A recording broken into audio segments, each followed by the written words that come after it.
from the original Ninja Turtles, and you are about to watch a very cool Ninja Turtles review by Pixel Dan right here.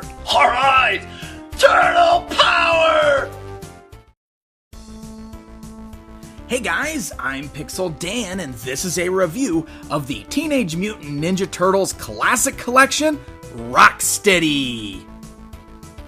That's right, the brand new 6-inch scale, super articulated TMNT action figures based on the original cartoon series are finally giving us a pair of villains in Bebop and Rokstedi. So we're gonna go ahead and start things off by taking a look at the Rhino himself.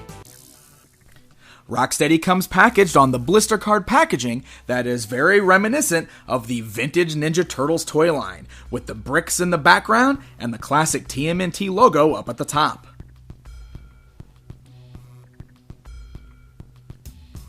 The back of that packaging gives us some animated drawings of both Bebop and Rokstedi and the 4 turtles, as well as shows off photos of the action figures down below that. Up above, we also get bios for both the Ninja Turtles themselves and Bebop and Rokstedi, so it does appear that this exact same packaging is just being used on all of these particular action figures. You'll also notice that it does say on there that it is inspired by the original animated series. That's sort of a key word, and I'll come back to that in just a bit. So let's go ahead and take a look at Rokstedi outside of the packaging.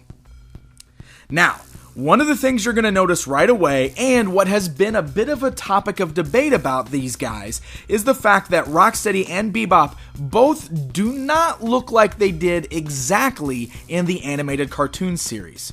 Instead, what we've got here is sort of an updated or stylized version of Rokstedi.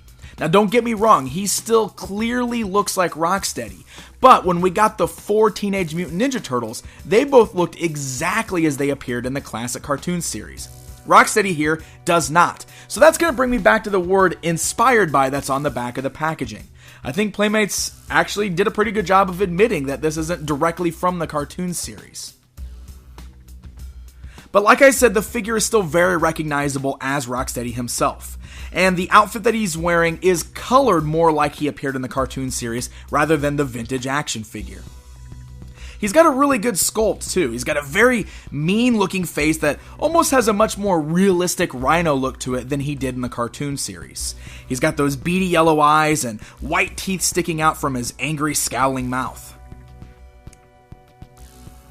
Over his chest, he's wearing a tank top that's got some great little deco on there. You can see there's a grenade sculpted on as well as a bandolier. And these are all sculpted parts, so they are non-removable. They're part of the torso sculpt. Down below that, he's wearing the camo pants with the turtle shells right there on his thighs. These are also attached permanently to the figure. They are separate pieces, but they are glued in place. The overall paint job is really nicely done on this figure. There's quite a bit of detail on there, and all of it is very nice and clean, so it's a really great looking action figure as far as the sculpt and the paint goes. Now, sitting on top of his head, you'll notice that he is wearing his famous military helmet that does have the goggles strapped on there. Now, unfortunately, there's no extra paint deco here. For some reason, it's just all an unpainted green plastic. Would have been nice if they went the extra mile and actually painted the goggles and the strap that's holding them on. But one thing that's nice about it is that the helmet is removable. It just form-fits around his ears there, so you can actually just pop that off if you want to, and that way you can display Rokstedi either with or without his famous helmet. Alright guys, let's go ahead and take a closer look at Rokstedi here. Now for the most part, these guys are articulated exactly like the Ninja Turtles. However, there are some pieces of articulation that are missing on these guys that the Turtles included. So let's go ahead and run all that down so you can see how these guys move around.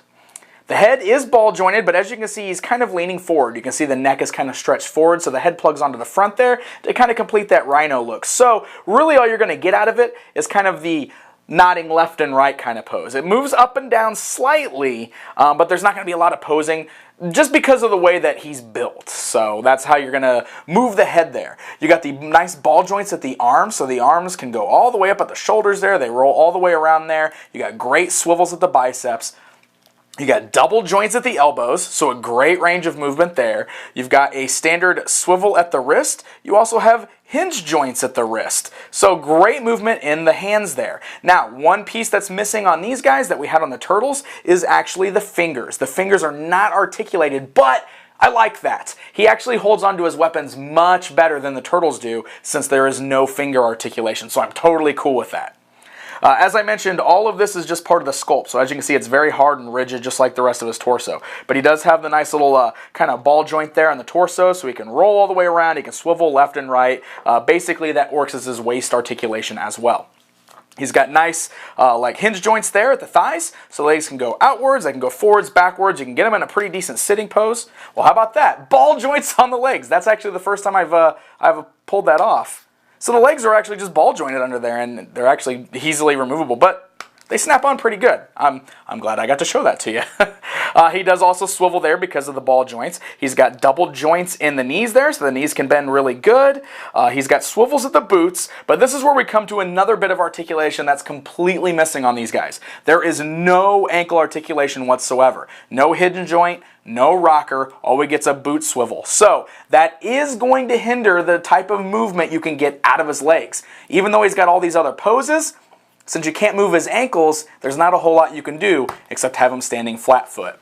That's really the only bit of articulation on this guy that I'm not real happy about. I think ankle articulation would have made this guy pretty much perfect as far as articulation goes. As it is, it's still pretty great. We've got most of the same articulation we saw in the Turtles. You can still get some good poses out of him. It's just the lack of an ankle articulation that's a bit of a bummer. Now, aside from the removable helmet, Rokstedi here does include a few other accessories. First of all, he includes this large rifle, which is basically like an updated version of the gun that came with the vintage action figure. Now, it's all molded in just a solid gray plastic, so unfortunately there's no extra paint detail on here.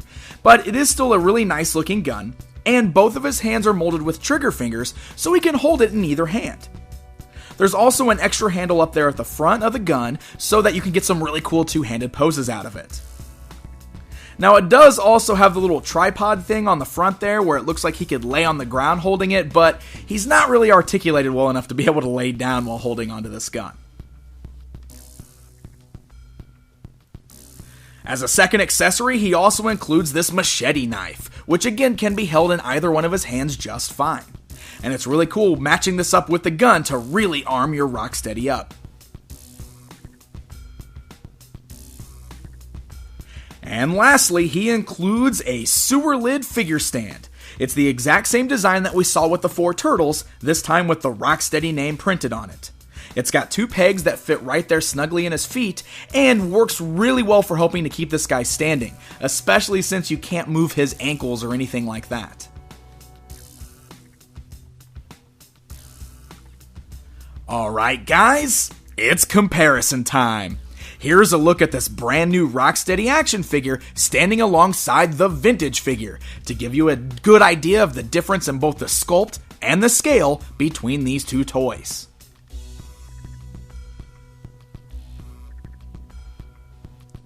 And here he is standing alongside one of the Classic Collection Teenage Mutant Ninja Turtles figures.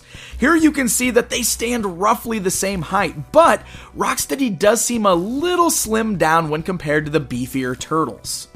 So the scale might need to be just a little bit bigger, but they were about the same size in the cartoon series. But Rokstedi and Bebop definitely should feel a little heftier than this. So there you go, guys. There's a look at the brand new TMNT Classic Collection Rokstedi figure. All in all, I'd say he's a pretty good action figure. Even though he does have a bit of a departure from the look in the cartoon series, it's still a really nice sculpt. He looks great. I think the problem is the fact that the 4 Turtles look exactly as they appeared in the cartoon series, and many fans were expecting Bebop and Rokstedi to follow suit. But if you can look past that, I do think it's still a really great looking action figure. Now, he does miss the mark just a little bit with the articulation, because since his boots have no articulation in the feet whatsoever, it does hinder the way you can pose him with all of the other articulation added. But otherwise, it's pretty good. and he does come with a good assortment of accessories, and he looks great when you pair him up with Bebop and have him fighting against your Ninja Turtles. Classic Collection, Rokstedi, and Bebop should both be hitting store shelves within the next month here, so happy hunting, and until next time.